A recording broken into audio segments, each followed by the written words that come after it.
Yo, what's going on, guys? It's your boy, the Game Prophet. Welcome back to TEW 2016 WWE 2003. This is episode 32 of this insanely long series that I did not think was gonna go this long. But hey, look where we're at. It's not about the journey, it's about the it's not about the destination, it's about the journey. Something. I don't listen to Journey. Okay, here we go. So we have Monday Night Raw booked here. First, obviously, we're going to take a look. No spoilers, don't look. At Heat, 66 show rated. We had Maven defeat Chief Morley. The Steiners defeated 3 Minute Warning, and Billy Kidman won a triple threat cruiserweight match.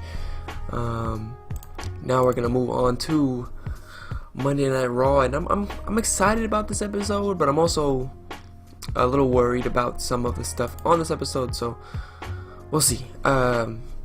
Pre-show match. X-Pac defeated Christopher Daniels. X-Pac is getting better at his gimmick. He seemed off his game though, but 53.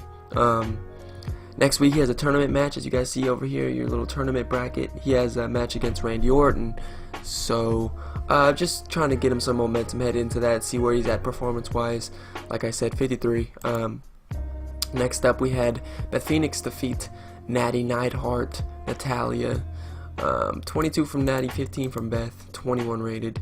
They're both pretty young. I just got them on the pre-show just to, and they called it abysmal, but you know, it's okay.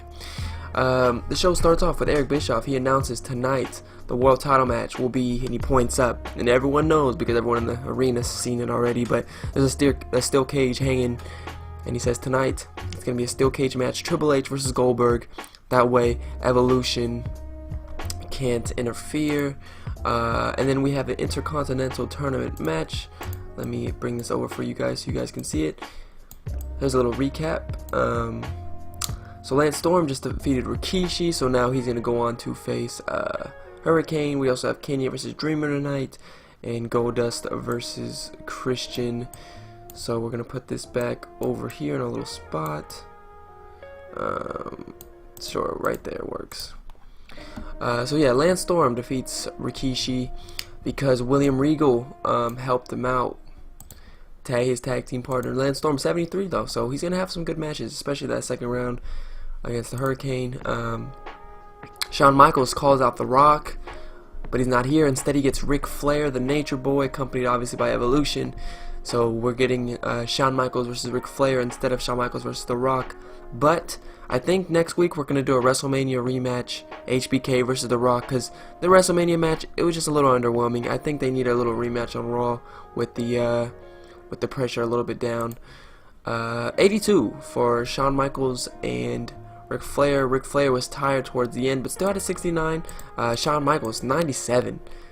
The match, like I said, was an 82. Had fantastic heat and great wrestling. Chris Jericho challenged The Undertaker to a submission match, boasting The Undertaker is no match for his technical skills. And these two are going to fight at Backlash. And remember, I don't know if Undertaker used the Hell's Gate back then, but I think Jericho is overlooking that the Hell's Gate is a serious submission. And, you know, Undertaker could win with that Hell's Gate come Backlash. Next up, we have another tournament match, Canyon versus Tommy Dreamer. They didn't click, so it was awkward. 53 rated, Canyon with a 52. This is Canyon's Raw debut, actually. So who better than Canyon? He's going to advance, and he's going to take on Crispin Wall in round 2. Very interesting, because I had this match as a wild brawl as well, because both of them have good brawling, so I'm surprised that it's not as good as it was. But Victoria holds an open challenge, and the debuting Gail Kim answers. We need some more women on the roster. I feel like this would be a good little point to test out Gail Kim, and test over. Gail Kim had a 19 rating, 39 for the match. It cooled the crowd. Victoria got a dub though, so I mean, you know, take what you can get. HBK tells Goldberg tonight, you know, good luck out there against Triple H. He's gonna try to pull some tricks on you, so be careful. Christian defeated Goldust in a tournament match. 73 rated, Christian with an 80. Mr. Money in the Bank over here. So if Edge wins next week against William Regal, we will have Edge versus Christian in round 2, which I'm very curious to see the rating on that, because I know they'd have good chemistry. They should have good chemistry. And they, you know, trash talking a little bit last week. After the match, Christian, you know, says, I'm the next Intercontinental Champion, and I'm still Mr. Money in the Bank, and he throws a little shade at Edge. So Christian getting getting that push. We need to give him some mic time and everything.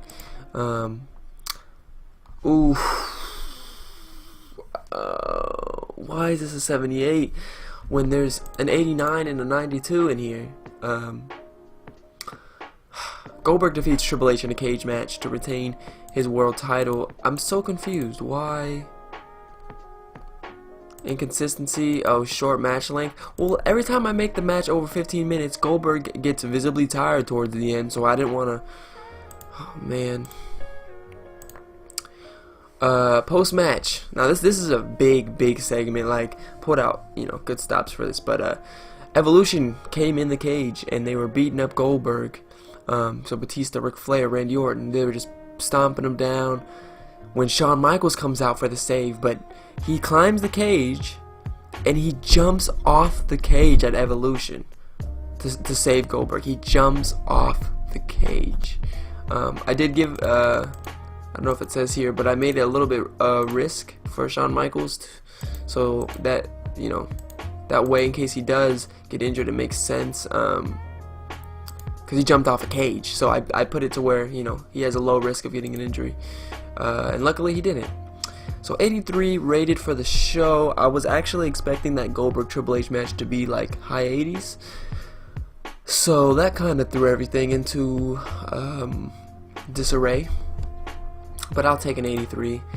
We're on the road to Backlash. We got a tournament going on. We got, you know, The Rock wasn't there for tonight's show.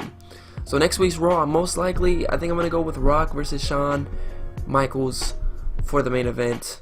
I don't know what else we got. Taker will probably have his first match on Raw. Goldberg will do something with Evolution, I'm sure. We have to have the Dudley show up because they weren't on this show. I couldn't fit him in. I probably could have, but Taz is dating someone outside the wrestling industry. Chavo is unhappy with the push I'm giving him, which is currently mid-card. Does he want to be upper mid-card? Eddie's not even upper mid-card. What the hell? Whatever. Is Eddie upper mid-card? Oh no, I lied. Eddie's upper mid-card.